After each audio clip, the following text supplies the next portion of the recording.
Hello guys, welcome to my YouTube channel the big hope classes. मेरा नाम है Shahbaz Khan.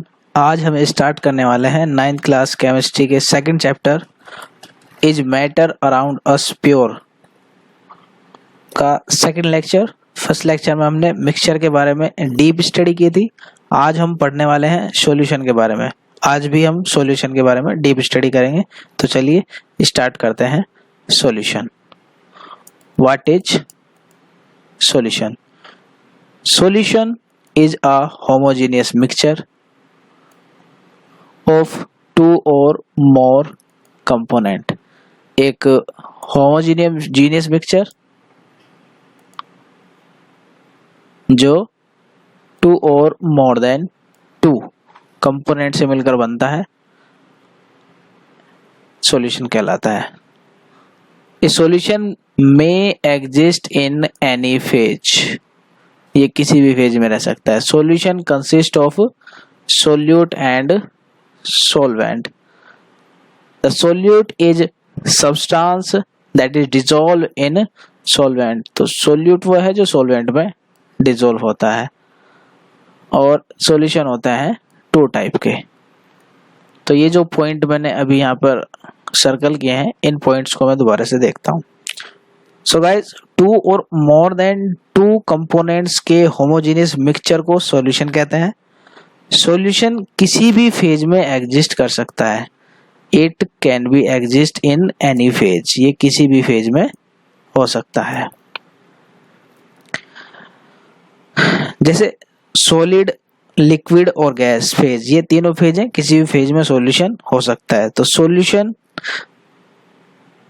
Solute and solvent से मिलकर बनता है, और सोल्यूट सोलवेंट में डिसॉल्व होता है। Mean solute always lesser amount में प्रेजेंट होता है। तो सॉल्यूशन के टोटल दो टाइप है। एक तो होता है हमारा बाइनरी सॉल्यूशन, और एक होता है हमारा टर्नरी सॉल्यूशन। तो what is binary solution? Binary solution क्या? A homogeneous mixture of only two component is called binary mixture.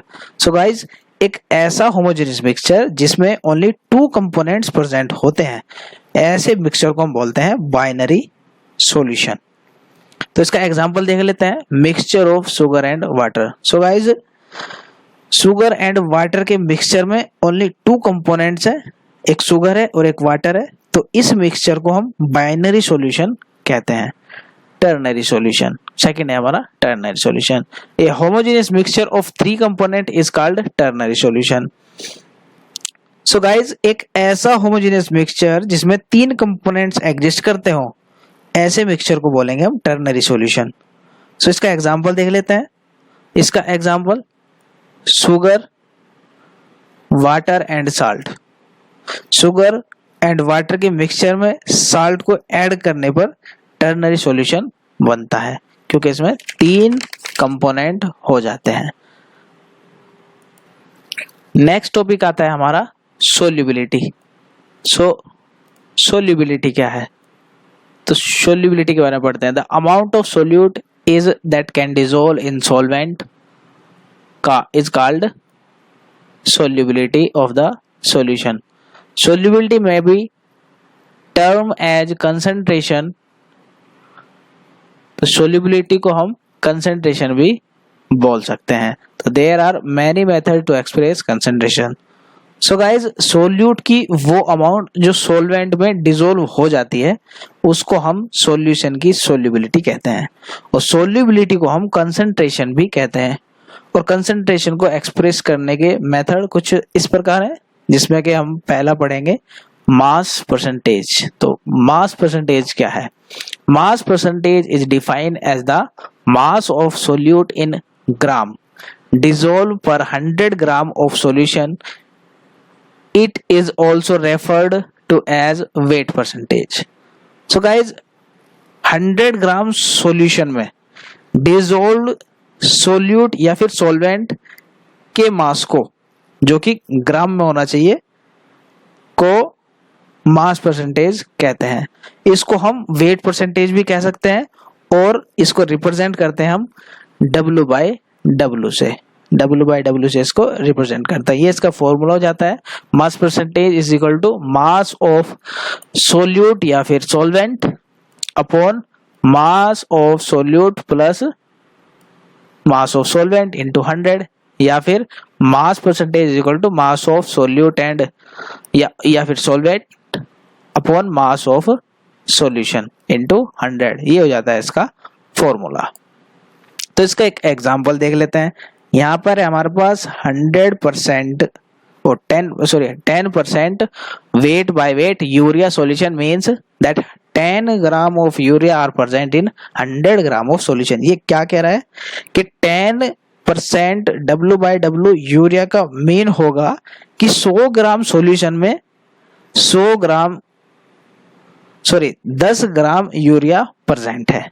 तो ये इसका मीनिंग हुआ, ये हुआ हमारा मास परसेंटेज। नेक्स्ट आता है हमारा volume percentage. So mass percentage की तरह ही है ये भी volume percentage. Volume percentage is defined as the volume of solute in particular unit, कोई भी यूनिट जो हम यूज करेंगे, present in 100 unit of volume of the solution.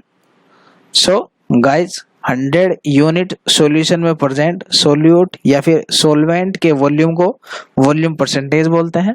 इसका फॉर्मूला है volume percent is equal to volume of solvent या फिर solute upon volume of solution into 100। इसका एग्जांपल देख लेते हैं। 10% volume by volume ethyl alcohol solution contain 10 gram of ethyl alcohol dissolve in 100 gram of solution. तो guys ये कहना क्या चाह रहा है कि 10% volume by volume ethyl alcohol का मीन होता है 100 ml सॉल्यूशन में 10 ml इथाइल एल्कोहल प्रेजेंट है। नेक्स्ट यूनिट आती है हमारी ppm। ppm का मतलब होता है बच्चों पार्ट्स पर मिलियन। द पार्ट्स पर million of solute may be defined as mass of solute in gram percent in 1 million या फिर 10⁶ gram of the solution. When the solute is present in traces or in small amount, traces हो या फिर small amount में हो, the concentration of solution is usually expressed in terms of parts per million। तो कहना क्या चाह रहा है बच्चों, गाइज 1 मिलियन यानी 10⁶ ग्राम सॉल्यूशन में प्रेजेंट सोल्यूट की अमाउंट को पार्ट्स पर मिलियन या फिर ppm कहते हैं। जब सोल्यूट सॉल्यूशन में वेरी स्मॉल अमाउंट में प्रेजेंट होता है तो सॉल्यूशन की कंसंट्रेशन को हम ppm में एक्सप्रेस करते हैं। इसका एग्जांपल देख लेते हैं। इसका एग्जांपल कि 5 ppm कैल्शियम कार्बोनेट सॉल्यूशन का क्या मीनिंग होगा। इसका मीनिंग होगा कि 5 या फिर 5 ग्राम कैल्शियम कार्बोनेट प्रेजेंट है 10⁶ या फिर 1 मिलियन ग्राम सॉल्यूशन के अंदर। तो ये हुआ हमारा ppm। नेक्स्ट आता है हमारा ग्राम पर लीटर क्या होता है। So the concentration of solution in gram, तो ग्राम में किसी भी सॉल्यूशन की कंसंट्रेशन को हम ग्राम पर लीटर में रेफर करेंगे। कब रेफर करेंगे, the amount of solute in gram present in 1 litre of the solution. So guys 1 litre solution में प्रेजेंट सोल्यूट या फिर सॉल्वेंट की अमाउंट जो कि ग्राम में होनी चाहिए, इससे सॉल्यूशन की कंसंट्रेशन ग्राम पर लीटर में रिप्रेजेंट कर सकते हैं। जैसे कि ये एग्जांपल है 5 ग्राम पर लीटर NaCl सॉल्यूशन। क्या मीनिंग है इसका, इसका मीनिंग है कि 5 ग्राम NaCl प्रेजेंट है 1 लीटर सॉल्यूशन के अंदर। तो नेक्स्ट आता है हमारा मोलैरिटी। सो मोलैरिटी क्या होता है, the number of moles of solute dissolved per liter of the solution at a particular temperature। यहाँ पर वही टर्म यूज हो रही है पर्टिकुलर टेम्परेचर पर, is called the molarity of the solution at that temperature.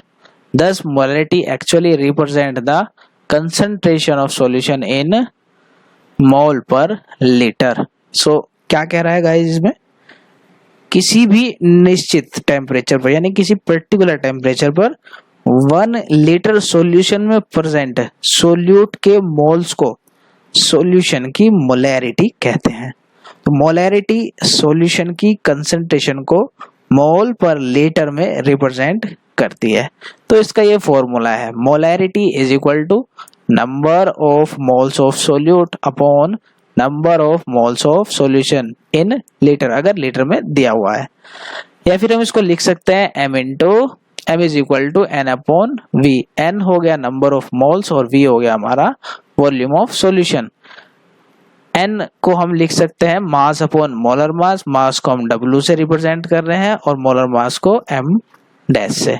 तो नया फॉर्मूला बन जाता है हमारा m is equal to W upon m dash into V into 1000। यहाँ पर जो V है वो सेंटीमीटर क्यूब में है, वो लीटर में नहीं है। तो इसका एक एग्जाम्पल भी देख लेते हैं। Calculate the molarity of pure water. Pure water की मोलैरिटी निकालनी है एट रूम टेम्परेचर पर निकालनी है और इसकी डेंसिटी हमें दी है 0.998 ग्राम पर सेंटीमीटर क्यूब। तो इसकी हमें निकालनी है मोलैरिटी। तो सबसे पहले हम क्या कर रहे हैं, मास निकालते हैं। Mass of pure water, mass is equal to होता है हमारा डेंसिटी इनटू वॉल्यूम। ये फॉर्मूला हम छोटी क्लासेस से पढ़ते आ रहे हैं। तो डेंसिटी हमें दी हुई है 0.98 इंटू 1000, ये पे यहाँ पर दिया है ये 1 अपॉन सेंटीमीटर क्यूब। इसका मतलब होता है 1 centimetre cube is equal to 1000 ml। तो यहाँ पर 1000 से मल्टीप्लाई करेंगे तो ये हमारा वेट आ जाएगा 998 ग्राम। तो मोलर मास ऑफ वाटर का मोलर मास निकालते हैं। यहाँ पे हमने लिया है 2 and 16। 2 मतलब H2O होता है फॉर्मूला, हमें पता है वाटर का फॉर्मूला होता है H2O। तो यहाँ पे H के 2 होते हैं और ऑक्सीजन होता है, ऑक्सीजन का मास होता है 16 और H का होता है 1 और यहाँ पे 2 मोल है इसके, तो 2 से मल्टीप्लाई कर देंगे तो 2 + 16 इज इक्वल टू 18। ये आ जाता है हमारा मॉलिक्यूलर मास ऑफ वाटर। तो फिर अप्लाई करते हैं हम फॉर्मूला हमारा ये है m is equal to W upon m dash into V into 1000।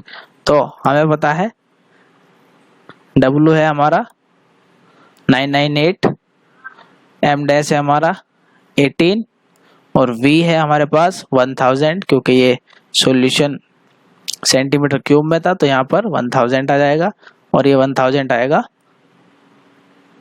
फॉर्मूले से। तो 1000 से 1000 कैंसिल हो जाएगा तो यहाँ पे डिवाइड देंगे 998 को 18 से, तो आएगा हमारा 55.44 मोलर। तो ये जो मोलरिटी हुई प्योर वाटर की वो होती है 55.44 मोलर। तो ये हुआ हमारा मोलरिटी। नेक्स्ट आता है हमारा फॉर्मेलिटी।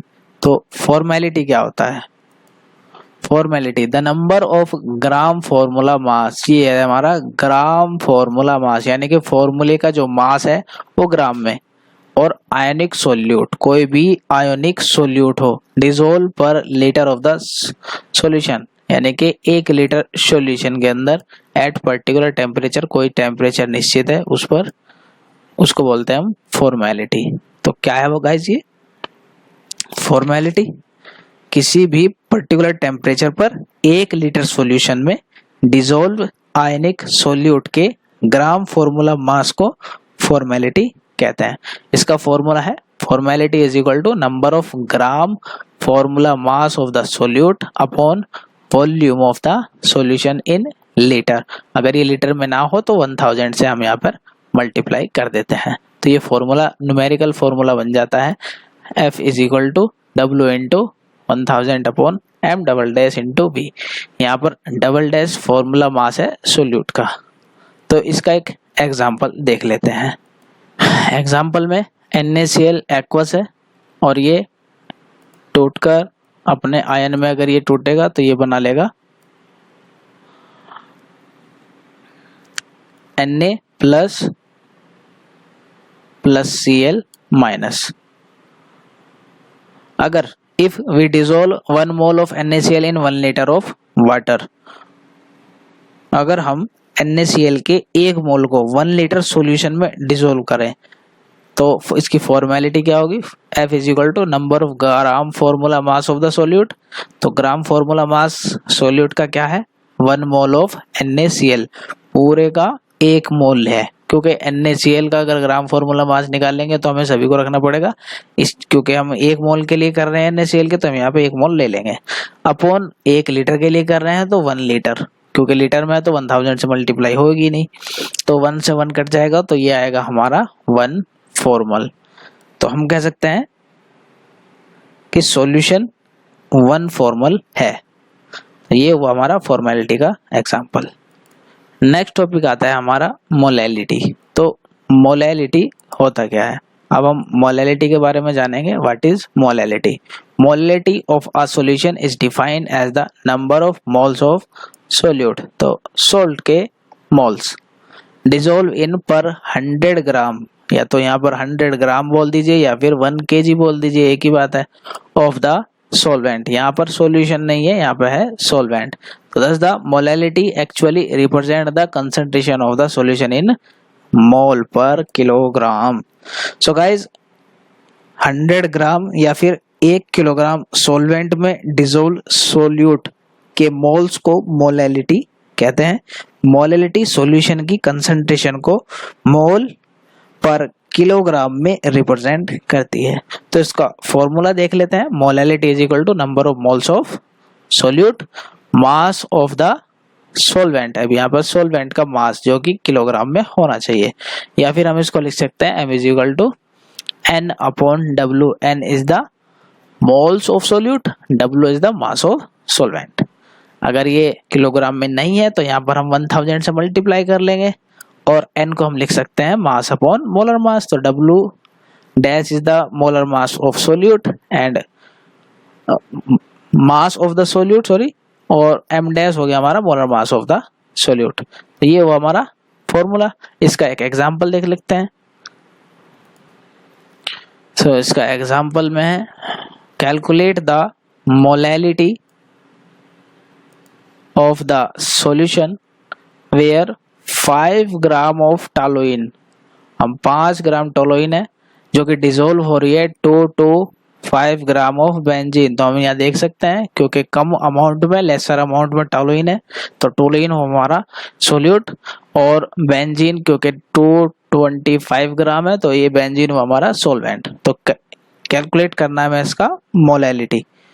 चलिए कैलकुलेट करते हैं। तो सबसे पहले हम मोलर मास निकाल रहे हैं टोलुइन का। मोलर मास इसके फॉर्मूले से निकलेगा, आप देख सकते हैं फॉर्मूले के अंदर C7 है, और कार्बन का मास होता है 12, तो 12 की 7 मल्टीप्लाई कर लेंगे, प्लस कर देंगे 8H, और हाइड्रोजन का होता है 1।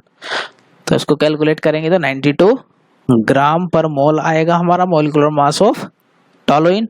और मोल्स ऑफ टोलुइन, अब मोल्स निकालने हैं तो हम क्या करते हैं, मास अपॉन मोलर मास। तो टोलुइन का मास दिया हुआ है क्वेश्चन के अंदर 5 ग्राम, और मोलर मास इसका भी निकाला है हमने 92 ग्राम पर मोल। तो जब हम इसको डिवाइड करेंगे तो डिवाइड करके आएगा हमारा 0.054 मोल। तो ये हुआ हमारा moles of toluene. Mass of benzene, अब मास निकाल लेते हैं। मास इसका है 225 ग्राम्स। अब क्योंकि ये किलोग्राम में होना चाहिए तो किलोग्राम में चेंज करने के लिए इसके अंदर इसे डिवाइड दे देंगे, 1000 से डिवाइड देंगे तो ये आ जाएगा हमारा 0.225 किलोग्राम। तो फॉर्मूला है हमारा m is equal to n upon w। n की वैल्यू हमें पता ही है, यहाँ पर है हमारी 0.054 मोल, और w है हमारा 0.225 किलोग्राम। इनकी कैलकुलेशन करेंगे तो यह आ जाएगा हमारा 0.24 m, यानी कि मोलर। तो ये सॉल्यूशन 0.24 मोलल है। तो नेक्स्ट आता है हमारा नॉर्मेलिटी। ये बहुत ही इंपॉर्टेंट टॉपिक है। नॉर्मेलिटी कंसंट्रेशन वेरी इंपॉर्टेंट है। सो नॉर्मेलिटी, तो number of gram equivalents of solute के ग्राम इक्विवेलेंट्स डिसॉल्व पर लीटर यानी कि 1 लीटर सॉल्यूशन के अंदर किसी भी पर्टिकुलर टेम्परेचर पर्टिकुलर होना चाहिए is called the normality of the solution और actually express the concentration of solution in gram equivalent per litre. So normality क्या है गाइस, किसी पर्टिकुलर टेम्परेचर पर 1 लीटर सॉल्यूशन में डिसॉल्व सोल्यूट के ग्राम इक्विवेलेंट्स को सॉल्यूशन की नॉर्मेलिटी कहते हैं। तो नॉर्मेलिटी सॉल्यूशन की कंसंट्रेशन को ग्राम इक्विवेलेंट पर लीटर में रिप्रेजेंट करता है। इसका फॉर्मूला है normality is equal to number of gram equivalent of solute volume of upon volume of solution in litre. इसको अगर हम न्यूमेरिकल फॉर्म में लिखेंगे तो इसको हम लिखते हैं N is equal to W upon E upon V into 1000। W mass of solute, E equivalent of solute और V वॉल्यूम ऑफ सॉल्यूशन और 1000 की मल्टीप्लाई कर देंगे इसमें। तो इसको हम ऐसे भी लिख सकते हैं W is equal to NeV upon 1000। तो ये हुआ हमारा फॉर्मूला। अब equivalent weight of the solute को हम E से रिप्रेजेंट करते हैं। तो इसका एग्जांपल देख लेते हैं। अ solution is prepared by dissolving 0.63 gram of oxalic acid 100 centimetre cube water के अंदर और निकालना है इसकी नॉर्मेलिटी। तो सबसे पहले हम क्या करेंगे, मॉलिक्यूलर मास निकालेंगे ऑक्सैलिक एसिड का। अगर इसका फॉर्मूला हम देख रहे हैं तो इससे हम मास निकाल सकते हैं 126। इसकी बेसिसिटी 2 है क्योंकि हमारे पास जो प्लस हाइड्रोजन है वो यहाँ पर 2 है और प्लस हाइड्रोजन 2 है, तो इसलिए इसकी बेसिसिटी भी 2 है। तो equivalent weight of oxalic acid का इक्विवेलेंट वेट क्या करते हैं हम, मास को बेसिसिटी से मॉलिक्यूलर मास को बेसिसिटी से डिवाइड कर इसकी निकाल सकते हैं हम इक्विवेलेंट वेट। ये होगा इसका इक्विवेलेंट वेट। तो फॉर्मूला रखेंगे, फॉर्मूले में इनकी वैल्यूज रखने पर कैलकुलेशन करेंगे तो हमारे पास आएगा 0.1 ग्राम इक्विवेलेंट पर लीटर। तो ये होता है normality of the solution. Next आता है हमारा मोल फ्रैक्शन। मोल फ्रैक्शन भी इम्पोर्टेंट टॉपिक है। मोल फ्रैक्शन को हम, ये जो सिंबल है इसको बोलते हैं हम, ग्रीक भाषा का अक्षर है ये, इसको हम बोलते हैं काई। तो ये काई से रिप्रेजेंट करते हैं इसको। The mole fraction of a particular component, किसी भी कंपोनेंट का mole fraction in a solution, किसी भी सॉल्यूशन में, ये होता है एक रेशो। और किसका रेशो होता है, moles of component to the total number of moles of the all component present in the solution. तो ये होता है हमारा मोल फ्रैक्शन। गाइस, सॉल्यूशन में प्रेजेंट किसी कंपोनेंट के मोल्स का सॉल्यूशन में प्रेजेंट ऑल कंपोनेंट के मोल्स के रेशो को मोल फ्रैक्शन कहते हैं। तो इसका फॉर्मूला है mole fraction is equal to number of moles of the given component और total number of moles in solution. ये इसका फॉर्मूला होता है। अगर हम मान लेते हैं किसी भी सॉल्यूशन के अंदर 2 कंपोनेंट है, एक को हम बोल देते हैं A और दूसरे को बोल देते हैं हम B। तो अगर हमें A कंपोनेंट का मोल फ्रैक्शन निकालना है तो ये फॉर्मूला लगेगा, क्योंकि 2 कंपोनेंट है तो Na प्लस NB से इसको डिवाइड दे देंगे और ये काई A रिप्रेजेंट कर रहा है mole fraction of component A। ऐसे ही अगर हम बात करें B के लिए, अगर B का हमें निकालना है तो उसको हम बोलेंगे chi B is equal to NB upon Na plus NB। तो इन दोनों से हम बता सकते हैं कि इसका मोल फ्रैक्शन क्या है। तो ये 2 फॉर्मूले रिप्रेजेंट कर रहे हैं mole fraction of A and mole fraction of B। For the solution containing n number of component, अगर किसी सॉल्यूशन के अंदर n कंपोनेंट है, अब किसी सॉल्यूशन में n कंपोनेंट दे गए हैं तो n कंपोनेंट के लिए हम मोल फ्रैक्शन कैसे निकालेंगे। तो कॉन्सेप्ट हमारे पास वही है कि मोल फ्रैक्शन ऑफ टी यानी कि टोटल टी वे कंपोनेंट का अगर हम मोल फ्रैक्शन निकाल लें तो NT अपॉन सभी के मोल फ्रैक्शंस का सम, ये सभी के मोल फ्रैक्शंस का सम है। तो अगर हमें टी कंपोनेंट के लिए मोल फ्रैक्शन निकालना है तो ये फॉर्मूला लगाएंगे और इसी को हम मर्ज कर ऐसे लिख सकते हैं chi T is equal to N T upon sigma N T. ये हुआ हमारा फॉर्मूला टी कंपोनेंट्स का मोल फ्रैक्शन निकालने का। अगर guys it is to be noted that the sum of mole fractions of all component, सभी component के mole fractions का सम ऑलवेज 1 के इक्वल होता है। तो ये ऑलवेज 1 के इक्वल होता है। अगर ऐसे हम फॉर्मूले में रखें तो मैं ऐसे लिख सकते हैं कि सभी का मोल फ्रैक्शन, जितने भी हमारे कंपोनेंट है सभी का मोल फ्रैक्शन वो इक्वल होता है 1 के। तो ये हुआ हमारा मोल फ्रैक्शन का कॉन्सेप्ट। अब इसका एग्जांपल देखते हैं। तो इसका एग्जांपल देखते हैं। A solution contain 25% water, 25% ethanol और 50% एसिटिक एसिड। एक सॉल्यूशन के अंदर ये तीनों कंपोनेंट्स हैं। Calculate the mole fraction of each component. अब सभी कंपोनेंट्स का हमें मोल फ्रैक्शन निकालना है। हम लेट करते हैं कि ये जो सॉल्यूशन है ये टोटल 100 ग्राम का है। अब 100 ग्राम सॉल्यूशन के अंदर हमारे पास सबसे पहले वाटर है। तो वाटर 25 ग्राम था तो 25% था तो 25 ग्राम वाटर हुआ और वाटर का मोलर मास होता है 18। तो इसके जो मोल्स होंगे वो होगा 25 अपॉन 18। इसको डिवाइड करके आएगा 1.39। ऐसे ही अगर हम इथानॉल का निकाल लेंगे N2 तो इथानॉल भी 25% है, इसका मतलब ये 25 ग्राम हुआ और डिवाइड कर देंगे इसके मोलर मास से। इथानॉल का मोलर मास होता है 46 तो 25 upon 46 is equal to divide करके आएगा 0.54। ऐसे ही हम बात करेंगे एसिटिक एसिड का। एसिटिक एसिड का मोल नंबर ऑफ मोल्स निकालेंगे तो एसिटिक एसिड है टोटल 50% है तो इसको 50 से 50 लिखेंगे और अपॉन 60 एसिटिक एसिड का मोलिकुलर मास होता है 60 तो 50 अपॉन 60 डिवाइड करके आएगा 0.83। तो ये तीनों कंपोनेंट्स के नंबर ऑफ मोल्स निकल गए। अब निकालना है हमें मोल फ्रैक्शन। मोल फ्रैक्शन निकालने के लिए सभी तीनों कंपोनेंट का टोटल के मोल्स का सम करना पड़ेगा, यानी कि ये हो जाएगा N1 plus N2 plus N3। तो वाटर का मोल फ्रैक्शन क्या होगा? वाटर N1 है तो डिवाइड कर देंगे N1 plus N2 plus N3 से। ये डिवाइड दे देंगे हम 2.73 आएगा तीनों को जोड़ के, यानी कि N1 plus N2 plus N3 का सम आएगा 2.73। उससे डिवाइड दे देंगे mole number of moles of water, यानी कि 1.39 अपॉन 2.76 इज इक्वल टू 0.503। तो ये हुआ हमारा number of moles of mole fraction of water. ऐसे ही मोल फ्रैक्शन ऑफ इथानॉल, इसकी भी कैलकुलेशन करेंगे तो ये आ जाएगा 0.196।